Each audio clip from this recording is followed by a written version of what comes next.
red bar on the bottom. I think you just muted the L. Maybe just press the bar on the bottom. There you go. Ooh, perfect. Good. Now that works. Yeah, okay. Cool. All right, y'all, so how was the Austin land and housing market created? To answer this question, we have to take a step back. We're going to look at the early 1800s and just really look at the how systemically black and brown and indigenous folks were put in harm's way to essentially make this market. So by a show of hands, who knows these names? All right, go. So these are our big three: Stephen F. Austin, Ed Burleson, and Mary Lamar. Essentially, they were the first settlers here in this area that promoted the genocide of a lot of indigenous folks. Starting with Stephen F. Austin, he came here with over 300 white settler families, and while he was here to ensure that the land was better and protected, he created the Texan militia. The Texan militia, their protections were actually a task in which they were being asked to go and kill and murder thousands of indigenous folks to expand the land grab westward.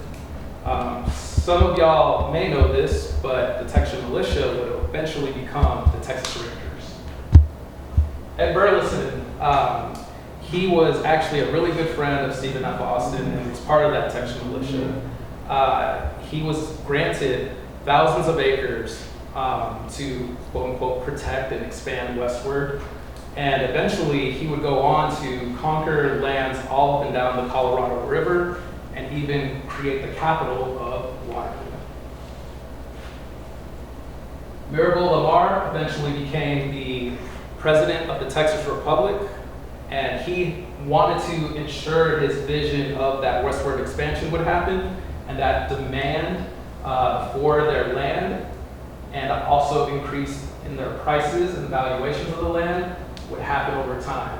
And so we have a statement here in which he's specifically calling out that he was looking for the protections of the frontier settlements to enhance the valuations of the land.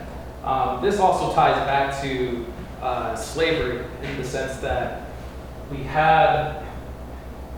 Lamar actually gave out land depending on how many quote unquote heads of slaves that a family had. So if you had more slaves, you got more land.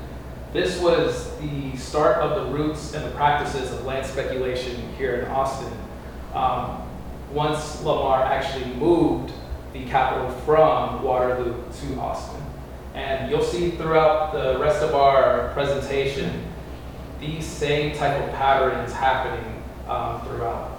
And so that's an abbreviated version of the history that I wanted to give up. So was there anything else that you wanted to add? No, I think that's great. Just maybe that Burleson and Lamar were huge landowners, kind of as you mentioned. And so their main thing was to commit genocide, kill the native people in order to steal their land, and then do what they could to drive more demand, bring more white settlers, which is why they founded Austin, like you said, and that massively increased the value of their land so that they could then sell it. So their whole business was land speculation, and making profit off of land was basically the purpose of the founding of Austin and genocide.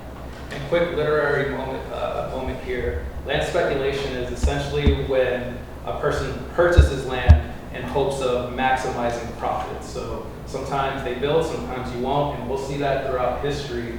For folks here on the east side, you probably see it here on 11th Street and also on 12th Street as well.